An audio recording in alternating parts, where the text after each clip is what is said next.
Dear learners, welcome to APCC LMS portal. ఈరోజు మనము data వర్గం యొక్క సాధారణ లక్షణాలు మరియు వర్గీకరణ అనే అంశం గురించి నేర్చుకుందాము. నా పేరు సావిత్రి.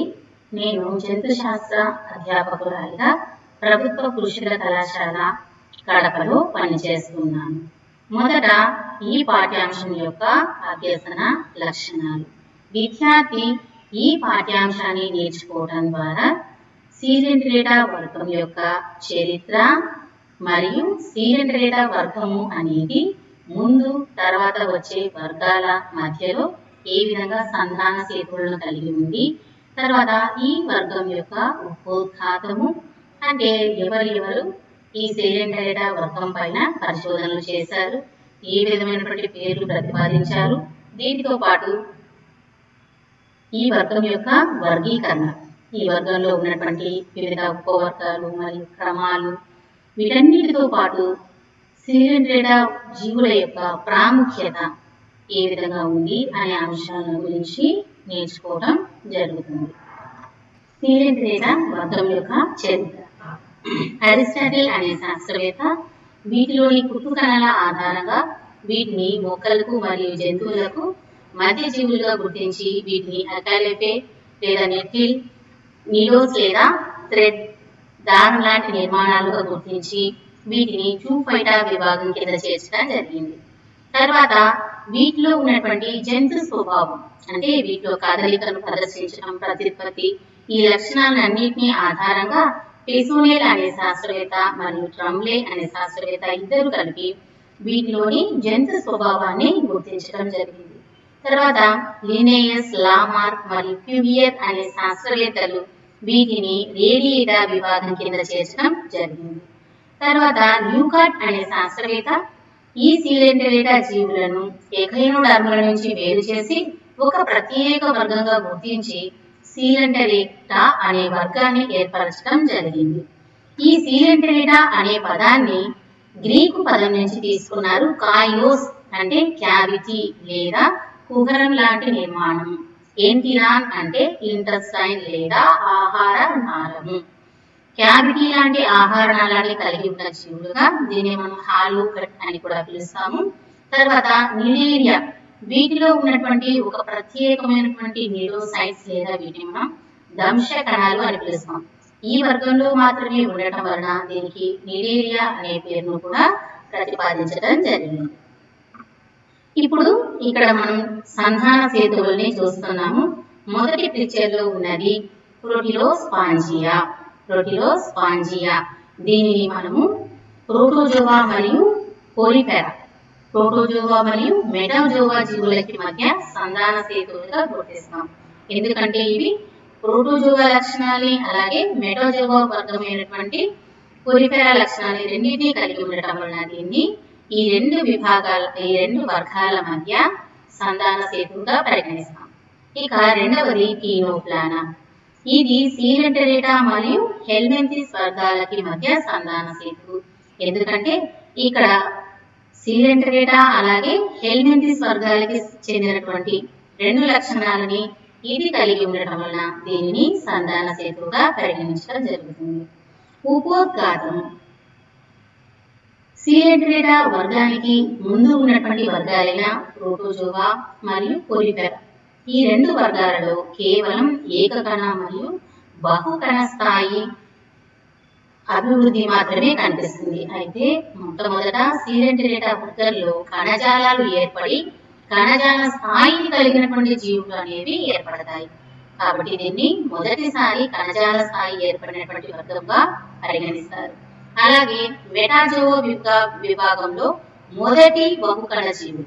అలాగే కణజాలాలు అనేవి అవయవ నిర్మాణ స్థాయిని చేరుకున్నాయి, కానీ అవయవాలుగా రూపొందడం అనేది ఈ వర్గంలో జరగలేదు.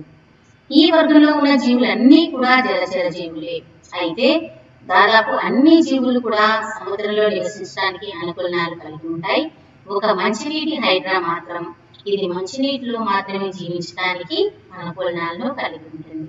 ఈ వర్గపు జీవులు చాలా వరకు జీవులన్నీ కూడా సహనివేశాలుగా జీవిస్తూ ఉంటాయి. అయితే కొన్ని జీవులు ఏకాంత జీవులుగా కూడా వాటి యొక్క జీవనాన్ని గడుపుతూ ఉంటాయి. వీటిలో ఉన్నటువంటి ప్రత్యేకమైన కణాలు దంశ కణాలు. అందువలన ఈ దంశ కణాలని ఇంగ్లీష్లో నిడోసైట్స్ అని కూడా పిలుస్తారు. కావున ఈ వర్గాన్ని నిడేరియా అని కూడా పిలవడం జరుగుతుంది. ఈ వర్గంలో కనిపించే ఇంకొక ముఖ్య లక్షణము ఏంటి అంటే బహురూపకత. ఈ వర్గపు జీవులలో 2 దశలు మనకు ప్రాముఖ్యంగా కనిపిస్తాయి. అలైంగిక దశను పాలిప్ అని, లైంగిక దశను మెడ్యూసా అని పరిగణిస్తారు. అలాగే ఇవి 2 కలిగి ఉన్నటువంటి దీనిని సహనివేశంగా పరిగణిస్తే, సహనివేశంలో ఉన్నటువంటి చిన్న చిన్న జీవులను పాలిప్, మెడ్యూసా లాంటి జీవులను జీవకాలు అని పిలుస్తారు. ఇవి వాటి విధులను అనుసరించి ఈ యొక్క జీవకాలు అనేవి తర్వాత మార్పు చెందుతూ ఉంటాయి. వాటి యొక్క అవసరాన్ని బట్టి ఈ జీవకాలు అనేవి మార్పు చెందుతూ వాటి యొక్క విధులను నిర్వర్తిస్తూ ఉంటాయి. దీనిని మనం బహురూపకత అని పిలుస్తాము. ఈ లక్షణం కూడా కేవలం ఈ వర్గంలో మాత్రమే చాలా ప్రాముఖ్యంగా కనిపిస్తూ ఉంటుంది. ఈ వర్గపు జీవులలో పూర్వ భాగంలో ఉన్నటువంటి నోటిని ఆవరించి చిన్న సన్నగా ఉన్నటువంటి ప్రత్యేకత చెందినటువంటి టెంటకిల్స్ లేదా స్పర్శకాలు అనే నిర్మాణాలు కనిపిస్తాయి. ఇవి ఆహార సేకరణకు మరియు తీసుకున్న ఆహారాన్ని అంతర్గ్రహణం చేయడానికి, అలాగే జీవి ఒక చోటు నుంచి ఇంకొక చోటికి కదలడానికి ఈ టెంటకిల్స్ లేదా స్పర్శకాలు అనేవి ఉపయోగపడుతూ ఉంటాయి. వీటన్నిటితో పాటు ఈ స్పర్శకాలు అనేవి వేరే జీవులు ఈ యొక్క జీవులపైకి పోరాటానికి వచ్చినప్పుడు రక్షణకు, అంటే ఈ టెంటకిల్స్ పైన ఉన్నటువంటి దంశ కణాలు అనేవి శత్రువులు ఎదుర్కొనడానికి కూడా ఉపయోగపడుతూ ఉంటాయి. ఇక ఈ జీవులలో జీర్ణక్రియ అనేది కణాంతస్థ మరియు కణబాహ్య జీర్ణక్రియ 2 విధానాలలో జరుగుతూ ఉంటుంది. ఈ జీవులలో ప్రత్యేకమైనటువంటి శ్వాస, ప్రసరణ, విసర్జక వ్యవస్థలు ఏవి లేవు. కానీ ఇవన్నీ కూడా శరీరం వెలుపల ఉన్నటువంటి శరీర గుడ్యం ద్వారా వ్యాపన పద్ధతిలో అంటే అధికంగా ఉన్నటువంటి పదార్థాన్ని వెలుపలికి పంపించడం, అవసరమైన పదార్థాలని వెలుపలి వైపున ఉన్న వాటిని లోపలికి తీసుకోవడం, ఇవన్నీ కూడా వ్యాపన పద్ధతిలో నిర్వహిస్తూ ఉంటారు. ఈ జీవులు ద్విస్థలిత జీవులు, అంటే శరీర గుడ్యంలో 2 పొరలను మాత్రమే కలిగి ఉంటాయి. వెలుపలి వైపు ఉన్నటువంటి ఆ శరీర గుడ్యాన్ని బాహ్య చర్మము అని పిలుస్తాం. లోపలి వైపున ఉన్నటువంటి శరీర గుడ్య భాగాన్ని జఠర చర్మము అని పిలుస్తాం. ఈ 2 చర్మాల మధ్య లేదా ఈ 2 స్తరాల మధ్య ఉన్నటువంటి జిగురు వంటి పదార్థాన్ని మధ్య శ్లేష్మ స్తరము అని పరిగణిస్తాం. ఈ మధ్య శ్లేష్మ స్తరంలో అనేకమైనటువంటి కణాలు వివిధ రకాల విధులను నిర్వర్తించడానికి ఉపయోగపడుతూ ఉంటాయి. వీటిలో సంయోజక కణజాలాలు కూడా ఉండటం జరుగుతుంది. అలాగే ఈ జీవుల యొక్క దేహం లోపల ఉన్నటువంటి ఖాళీ కుహరాన్ని సిలెంటరాన్ లేదా దీనిని మనము జఠర ప్రసరణ కుహరము లేదా గ్యాస్ట్రోవాస్క్యులర్ క్యావిటీ అని పిలుస్తాం. ఈ జీవులు నిర్ణీత ఆకారంలో ఉండి ఎక్కువ శాతం జీవులు వలయ సౌష్ఠవాన్ని ప్రదర్శిస్తూ ఉంటాయి. అయితే కొన్ని జీవులు మాత్రం ద్విపార్శ్వ సౌష్ఠవాన్ని ప్రదర్శిస్తూ ఉంటాయి. ఈ జీవులలో ఎటువంటి పాయువు అనే నిర్మాణం లేదు. కానీ నోటి రంధ్రమే ఆహార పదార్థాలని లోపలికి తీసుకోవటం, దీన్ని అంతర్గ్రహణము అంటాము. జీర్ణక్రియ జరిగిన తర్వాత విసర్జక అవయవాల్ని, వ్యర్థ పదార్థాలని కూడా నోటి ద్వారానే వెలుపలికి పంపడం జరుగుతుంది. కాబట్టి మనం ఈ నోటి రంధ్రాన్ని గ్రాహక మరియు విసర్జక రంధ్రంగా పరిగణిస్తాం. శరీరంలో ఉన్నటువంటి ఈ 2 స్తరాల్లో వెలుపలి వైపు ఉన్నటువంటి స్తరంలో బాహ్య చర్మంలో, అలాగే టెంటకిల్స్ లేదా స్పర్శకాలలో ప్రత్యేకత చెందినటువంటి కణాలు ఉంటాయని చెప్పుకున్నా కదా, వాటిని దంశ కణాలు అని పిలుస్తారు. అయితే ఈ దంశ కణాలు అనేవి స్పర్శకాలలో ఎక్కువగా ఉంటాయి.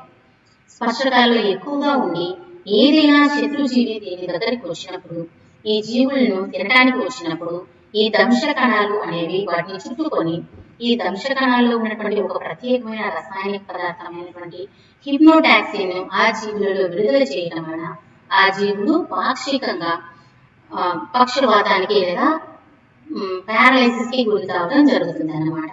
సో ఆ విధంగా తను ఎదుర్కోవడానికి వచ్చిన జీవులను చంపడానికి, అలాగే తనకు అవసరమైనటువంటి చిన్న చిన్న పదార్థాలు ఏమైనా దగ్గరికి వచ్చినప్పుడు వాటిని పారలైజ్ చేసి దానికి ఆహారంగా కూడా తీసుకోవడానికి ఉపయోగపడుతూ ఉంటాయి.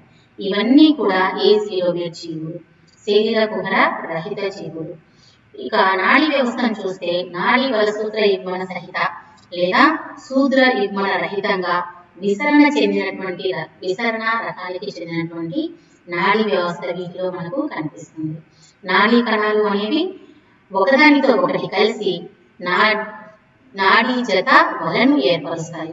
జ్ఞానాంగాలు అనేవి ఈ జీవులలో క్లిష్టంగా ఉంటాయి. కొన్నిట్లో మాత్రం నేత్ర బిందువులు మరియు సంతులన కోశాలు. నీటిలో తేలుతూ జీవించే జీవులలో ఈ సంతులన కోశాలు అనేవి జీవిని బ్యాలెన్స్ చేసుకోవడానికి ఉపయోగపడుతూ ఉంటాయి.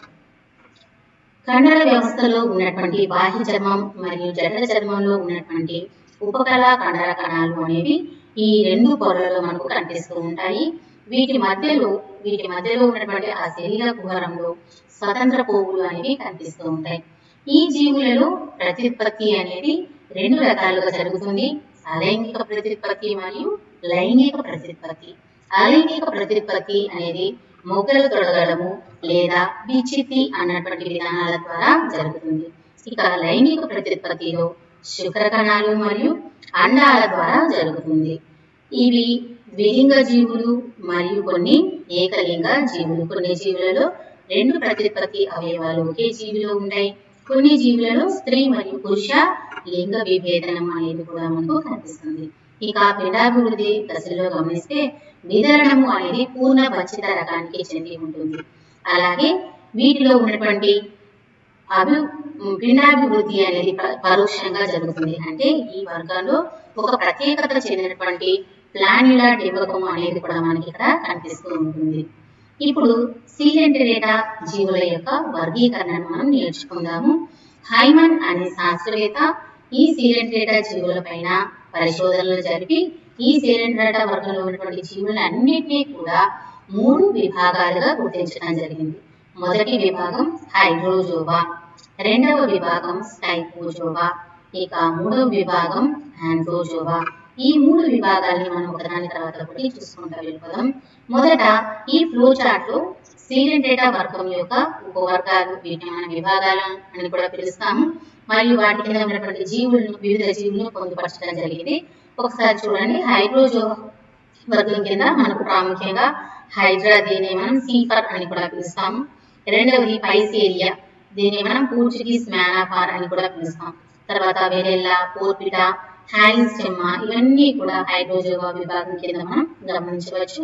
అలాగే స్టైపోజోవా విభాగం కింద అరేలియా, రైజోస్టోమా, ల్యూసెరీనియా, పెరికాల్పా, పెరిపిల్లా అన్నటువంటి ఈ జీవులను మనం గమనించవచ్చు. చివరగా ఆంథోజోవా విభాగం కింద గార్బోనియా, అడామ్సియా, మియాండ్రినా, మెట్రీడియం, మ్యాడ్రిపోరైనా, ఇవన్నీ కూడా ప్రవాలాలు.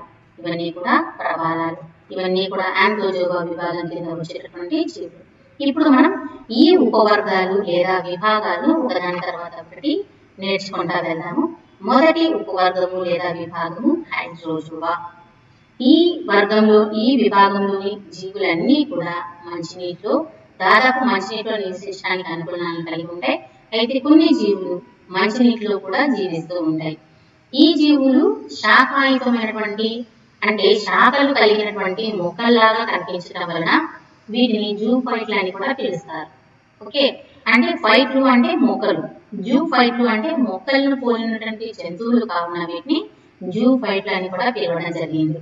తర్వాత వీటిలో కొన్ని జీవులేమో ఏకాంత జీవనానికి అనుకూలాలను కలిగి ఉంటాయి. మరికొన్ని జీవులు సహనివేశి జీవులుగా జీవించడానికి అనుకూలాలను కలిగి ఉంటాయి. శరీరం యొక్క వెలుపలి వైపు ఉన్నటువంటి బాహ్య త్వచం మరియు లోపలి వైపు ఉన్నటువంటి అంతఃత్వచం, వీటి మధ్యలో ఉన్నటువంటి మధ్య శ్లేష్మస్థలంలో కణరహితమైనటువంటి అంటే ఈ మధ్య ఉన్నటువంటి మధ్య శ్లేష్మస్థలం అనేది కణరహితంగా ఉంటుంది.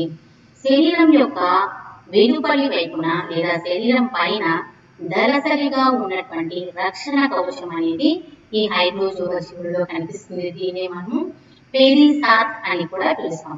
కొన్ని జీవులలో ఇది మరింత దృఢంగా ఉండి వాటిలో ప్రవాలాలుగా ఏర్పడటం అనేది జరిగి ఉంటుంది. ఈ హైడ్రోజోవా విభాగానికి చెందినటువంటి జీవులు 2 రకాల రూపాలను కలిగి ఉంటాయి. పాలిప్ మరియు మెడ్యూసాను కలిగి ఉండి బహురూపకతను కూడా ప్రదర్శిస్తూ ఉంటాయి. ఈ జీవులలో ఒక ప్రత్యేకమైన లక్షణం ఏంటి అంటే ఏకాంతర తరాలను ప్రదర్శించడం. అంటే లైంగిక మరియు అలైంగిక దశలు అనేవి ఒకదాని తర్వాత ఒకటి రావటం అనేది ఈ విభాగంలో మనకు కనిపించేటటువంటి లక్షణం. అలాగే ప్రత్యుత్పత్తి కణాలు అనేవి బహిర్భజ కణాల నుంచి ఏర్పడతాయి. ఈ ప్రత్యుత్పత్తి కణాలు అనేది శరీరం వెలుపలి వైపు ఉన్నటువంటి ఆ బహిర్భజ నుంచి ఏర్పడి అలైంగిక ప్రత్యుత్పత్తిలో ఏర్పడినటువంటి మొగ్గలు వేయడం, మొగ్గలు తొడగడం అంటాం. ఇవన్నీ కూడా బహిర్భజ నుంచి ఏర్పడుతూ ఉంటాయి. ఇక లైంగిక ప్రత్యుత్పత్తిలో స్త్రీ మరియు పురుష బీజ కణాలు అనేవి నీటిలోనికి విడుదల చేయబడి అక్కడ ఫలదీకరణ జరుగుతుంది. కాబట్టి దాన్ని బాహ్య ఫలదీకరణము అని పిలుస్తాం. ఇక విదరణము అనేది పూర్ణ వంచిత రకానికి చెందినదిగా ఉండి జీవిత చరిత్రలో పరోక్ష అభివృద్ధిలో ప్లాన్యులా అనేటువంటి డింబకము అనేది ప్రత్యేకంగా ఈ విభాగంలో మనకు కనిపిస్తూ ఉంటుంది. ఇందులో దాదాపు 2700 జాతులను చేర్చారు. వాటన్నిటినీ కూడా 6 క్రమాలుగా మనకు చేయడం జరిగింది. ఇందులో మొదటి క్రమము హైడ్రాయిడియా. దీనికి ఉదాహరణగా మనం హైడ్రాని చూస్తాం. ట్రాకీలినా ఇది రెండవ క్రమం. దీని కింద లైరూప్ అనే యానిమల్ చూస్తాం. మూడవది స్టైలాస్టెలినా, ఉదాహరణ స్టైలాస్టర్. నాలుగవది సైక్లోఫోరా, ఉదాహరణలు పైజాలియా మరియు హాలిస్టెమ్మా. ఐదవది మిల్లీపోరైనా, ఉదాహరణ మిల్లీపోరా. ఆరవది పైసోపోరిడా, ఉదాహరణ బెరిల్లా మరియు పోర్పిడా. ఇక్కడ మనము హైడ్రా, మిల్లీపోరా, పైసాలియా, పోర్పిడా, బెరిల్లా ఇవన్నీ కూడా మనం ఈ పిక్చర్లో చాలా చక్కగా చూడవచ్చు. మొదటిది హైడ్రా. దీనిలో చూడండి సన్నగా ఉన్నటువంటి టెంటకిల్స్ లేదా స్పర్శకాలు అనేవి కనిపిస్తాయి.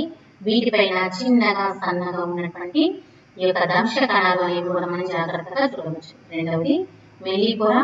మూడవది పైసాలియా. దీన్ని మనం పోర్చుగీస్ మ్యాన్ ఆఫ్ వార్ అని కూడా పిలుస్తాం.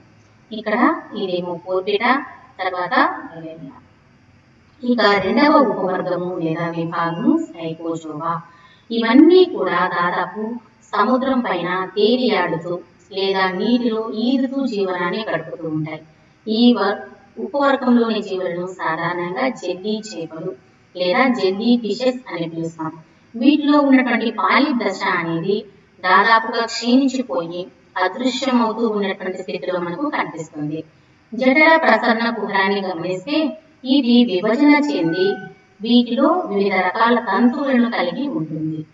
శ్లేష్మ స్తరం అనేది కణసహితంగా ఉన్నప్పటికీ హైడ్రోజోవా జీవులలో కంపేర్ చేస్తే వీటిలో కొంచెం మందంగా కనిపిస్తూ ఉంటుంది. మెడ్యూసా దశ హైడ్రోజోవా విభాగంలోని మెడ్యూసాని పోలి ఉన్నప్పటికీ వీటిలో బీలం లేదా పటిస్థలం అనేది లోపించి ఉంటుంది. తర్వాత బీజకోశాలు అనేవి అంతఃస్పర్శం నుంచి ఏర్పడతాయి. బీజ కణాలు అనేవి శాఖాయుతమై ఉన్నటువంటి జఠర ప్రసరణ కుహరంలోనికి విడుదల చేయబడుతూ ఉంటాయి. వీటిలో ఉన్నటువంటి జ్ఞానావయవాలు అనేవి సాధారణంగా మనం చూసినప్పుడు సంతులన కోశాలు అని పిలుస్తాం. ఇవి జీవి యొక్క ఉపాంత ఆశయములలో ఏర్పడి ఉండి జీవి దాని యొక్క బ్యాలెన్స్ ని లేదా సమతా స్థితిని కాపాడుకోవడానికి ఉపయోగపడుతూ ఉంటాయి. ఈ విభాగాన్ని 2 ఉప విభాగాలుగా చేశారు. మొదటి ఉప విభాగం స్టారోమెడ్యూసే. ఇందులో అధిక జీవులు అనేవి ఉపచక్ర తలం పైన వృంతం సహాయంతో, అంటే వృంతము అంటే క్రిందికి వేలాడుతూ ఉన్నటువంటి నిర్మాణాన్ని వృంతము అంటారు. ఈ జీవులు ఈ వృంతం సహాయంతో నీటిలో ఉన్నటువంటి రాళ్లకు మరియు మొక్కలకు అంటుకొని జీవించడానికి తోడ్పడుతూ ఉంటాయి. వీటిలో జ్ఞానాంగాలు అనేవి లోపించి లేదా క్షీణించి ఉంటాయి. ఉదాహరణకి ల్యూసరైనా మరియు హాలికేసన్ జంతువులు. ఇక రెండవ ఉప విభాగము డిస్కోమెడ్యూసే. ఈ ఉప విభాగంలో ఉన్నటువంటి జీవులన్నీ కూడా స్వేచ్ఛగా నీటిపైన లేదా నీటిలో ఈదుతూ ఉండటానికి అనుకూలనాలు చెంది ఉంటాయి. ఉదాహరణకు జెల్లీ చేపలు. ఈ జీవులలో జ్ఞానాంగాలు లేదా స్టాటిస్టిక్స్ అనేవి బాగా అభివృద్ధి చెంది ఉండటం అనేది మనం గమనించవచ్చు. ఈ ఉప విభాగాన్ని 4 క్రమాలుగా విభజించారు. మొదటిది క్యూబోమెడ్యూసే, ఉదాహరణ చారిడియా. రెండవది సీమోస్టోమి, దీనికి ఉదాహరణలు అరేలియా మరియు పెరాసియా. మూడవది కియరోనేటి, ఉదాహరణ పెరికోల్పా. నాలుగవది రైజోస్టోమి, ఉదాహరణలు రైజోస్టోమా మరియు ఫిలిమా. ఇక మూడవ ఉప విభాగము యాంథోజోవా. ఈ ఉపవిభాగంలో కేవలం సముద్రంలో జీవిస్తూ ఉన్నటువంటి జీవులను మాత్రమే చేర్చారు. వీటిలో పాలిప్ దశ బాగా అభివృద్ధి చెంది ఉంటుంది. శరీరం స్థూపాకారంతో ఉండి దాదాపు ఇందులో ఉన్నటువంటి జీవులన్నీ కూడా ఏకాంతంగా, మరికొన్ని జీవులు సహనివేశంగా జీవించడానికి కూడా అనుకూలనాలు చెంది ఉంటాయి.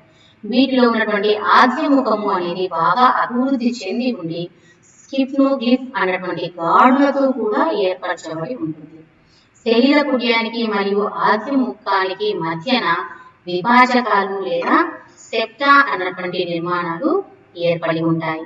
అందువలన జఠర కుహరాన్ని మనం గమనిస్తూ వచ్చినప్పుడు జఠర కుహరం లోపల అనేకమైనటువంటి అరలను మనకు కనిపించడం జరుగుతుంది. అలాగే శ్లేష్మ స్వరము అనేది పీచు వంటి లేదా ఫైబర్ వంటి సంధాన కణజాలాన్ని కలిగి ఉండి గట్టిగా లేదా మందమైనటువంటి శ్లేష్మ స్వరము అనేది ఈ ఆంథోజోవా జీవులలో మాత్రమే కనిపిస్తూ ఉంటుంది. ఇందులోని అత్యధిక జీవులలో వెలుపలి వైపు ఉన్నటువంటి బహిర్త్వచము అనేది కొమ్ము పదార్థము లేదా దీనిని మనము కాల్షియంతో నిర్మితమైనటువంటి అస్థి పంజరం కలిగి ఉండటం వలన ఈ జీవులు వెలుపలి వైపున చాలా గట్టిగా ఉండటం జరుగుతుంది. సో వీటిలో ఉన్నటువంటి బీజ కణాలు అనేవి లోపలి వైపు ఉన్నటువంటి అంతఃత్వచం నుంచి ఏర్పడతాయి. ఈ జీవులలో ఫలదీకరణ అనేది బాహ్యంగా, అంటే స్త్రీ మరియు పురుష జీవులు వాటి యొక్క బీజ కణాలని నీటిలోకి విడుదల చేసిన తర్వాత బాహ్య ఫలదీకరణ జరుగుతుంది. వీటి యొక్క జీవిత చరిత్రలో ఒక ప్రత్యేకమైనటువంటి ప్లాన్యులా డింబకాన్ని మనం గమనించవచ్చు. ఈ విభాగాన్ని 2 ఉప విభాగాలుగా వర్గీకరించారు. మొదటి ఉప విభాగము అల్సియోనేరియా. దీనిని మనం యాక్సోకొరాలినా అని కూడా పిలుస్తాము. ఉదాహరణకు అల్సియోనియం, కొరాలియం, గార్బోనియా, పెనాట్యులా మరియు ట్యూబిఫోరా. రెండవది ట్యూయాంథూరియా. దీనిని మనం హెక్సాకొరాలినా అని కూడా పిలుస్తాము. ఉదాహరణకి మ్యాడ్రిపోరా, మియాండ్రినా, ఫంజియా మరియు ఏస్ట్రియా. ఈ జంతువులు మనం ఇక్కడ చూడవచ్చు. మొదటిది అల్సియోనియం, రెండవది కొరాలియం, మూడవది గార్బోనియా, పెనాట్యులా, ఫంజియా, మియాండ్రినా. ఇవన్నీ కూడా ఆంథోజోవా విభాగానికి చెందినటువంటి జీవులు. చివరగా ఈ సీలెంటెరేటా జీవుల యొక్క ప్రాముఖ్యత. ఈ సీలెంటెరేటా జీవులు అనేవి ఏ విధంగా మనకి ప్రాముఖ్యతని సంతరించుకున్నాయి. మొదటి చూస్తే ఆహారపు గొలుసు. అంటే ఆహారపు గొలుసు తినే ప్రెడేటర్ అండ్ ప్రే అంటాం. అంటే ఒక జీవి ఇంకొక జీవిని తినే ఈ మెకానిజం నే ప్రెడేటర్ అండ్ ప్రే మెకానిజం అంటాము. అనేక జీవులకు ఇవి ఆహార పదార్థంగా ఉపయోగపడుతూ ఉంటాయి. అలాగే అనేక జీవులు ఇవి భక్షిస్తూ సమతా స్థితిని నెలకొల్పడానికి ఉపయోగపడతాయి. అలాగే మందుల తయారీ పరిశోధనలో వినియోగించే న్యూరోటాక్సిన్స్, నాడీ సంబంధమైనటువంటి టాక్సిన్స్ అంటాం కదా, వీటి యొక్క దంశ కణాల లోపల ఉన్నటువంటి హిప్నోటాక్సిన్ అనే దాన్ని తీసుకొని అనేక నాడీ సంబంధమైనటువంటి పరిశోధనలలో వీటిని ఉపయోగించడం జరుగుతుంది. అలాగే ఆంథోజోవా జీవుల నుంచి వచ్చే ప్రవాలాలు అనేవి బంగారు ఆభరణాలు, అలాగే పెద్ద పెద్ద భవనాలు కట్టడానికి కూడా ఉపయోగపడుతూ ఉంటాయి. అలాగే ప్రవాల అవరోధాలు అనేవి సముద్రం యొక్క లోపలి ప్రాంతాల్లో ఉంటాయి. ఇవి సర్ఫింగ్ కి చక్కగా ఉపయోగపడుతూ ఉంటాయి. అలాగే ప్రవాల అవరోధాలు అనేవి ఈ జీవుల ద్వారా ఏర్పరచబడినటువంటి నిర్మాణాలు. ఈ ప్రవాల అవరోధాలు అనేవి సముద్రంలో ఉండటం వల్ల అనేక జీవులు వాటి లోపల ఆవాసాన్ని ఏర్పరచుకొని ఉంటాయి. అలాగే వైవిధ్యమైనటువంటి జంతు సంపద అంతా కూడా ఈ యొక్క ప్రవాల అవరోధాలలో మనకి నిక్షిప్తమై ఉంటుంది. ఇవి ఉండటం వలన తీర ప్రాంతాల యొక్క సంరక్షణ అనేది, అంటే నీటి యొక్క ఉధృతి పెరిగినప్పుడు లేదా తగ్గినప్పుడు ఆ కోస్ట్ లైన్ ఏరియా, అంటే తీరాలు అనేవి తగ్గిపోకుండా లేదా కోసుకొని పోకుండా ఈ ప్రవాల అవరోధాలు అనేవి చక్కగా కాపాడుతూ ఉంటాయి. అలాగే ఈ జీవులు అనేక జీవులతో అన్యోన్యాశ్రయ సహజీవనాన్ని గడుపుతూ ఉండడం జరుగుతుంది. చివరగా ఈ వర్గం యొక్క సారాంశం ఒకసారి చూద్దాము. వర్గీకరణ క్రమంలో మొట్టమొదటిసారి కణజాలాలు ఏర్పడినటువంటి కణజాల స్థాయిని చేర్చుకున్న జీవులు ఈ సీలెంటెరేటా వర్గపు జీవులు. మొదట కేవలం సీలెంటెరేటా వర్గంలో మాత్రమే కణజాలాలు ఏర్పడి అవయవ నిర్మాణ స్థాయిని చేరుకున్నాయి, కానీ అవయవాలుగా వీటిలో రూపొందలేదు. ఈ జీవుల యొక్క శరీర కృత్యాన్ని గమనించినప్పుడు ద్విస్తరిత నిర్మాణం అనేది మనకు కనిపిస్తుంది. వెలుపలి వైపు ఉన్న పొరని మనం బాహ్య చర్మము అని పిలుస్తాం. లోపలి వైపు ఉన్నదాన్ని జఠర చర్మము లేదా అంతఃచర్మము అని పిలుస్తాం. వీటి రెండింటి మధ్యలో ఉన్నటువంటి జిగురు వంటి పదార్థాన్ని మధ్య శ్లేష్మస్తరము అని పిలుస్తాం. వీటిలో అనేక రకమైనటువంటి కణాలు అనేవి కనిపిస్తూ ఉంటాయి. ఇందులో ఈ కుహరాన్ని మనం సీలెంటరాన్ లేదా జఠర ప్రసరణ కుహరము లేదా గ్యాస్ట్రోవాస్క్యులర్ క్యావిటీ అని పిలుస్తాం. ఈ వర్గంలోనే మాత్రమే కనిపించేటువంటి ఇంకొక ముఖ్య లక్షణం ఏంటి అంటే దక్ష కణాలు ఉండటం. వీటిని మనం న్యూరోసైట్లు అని పిలుస్తాం. ఈ కణాలు అనేవి ఇంకొక వేరే వర్గంలో ఎక్కడ కూడా కనిపించవు.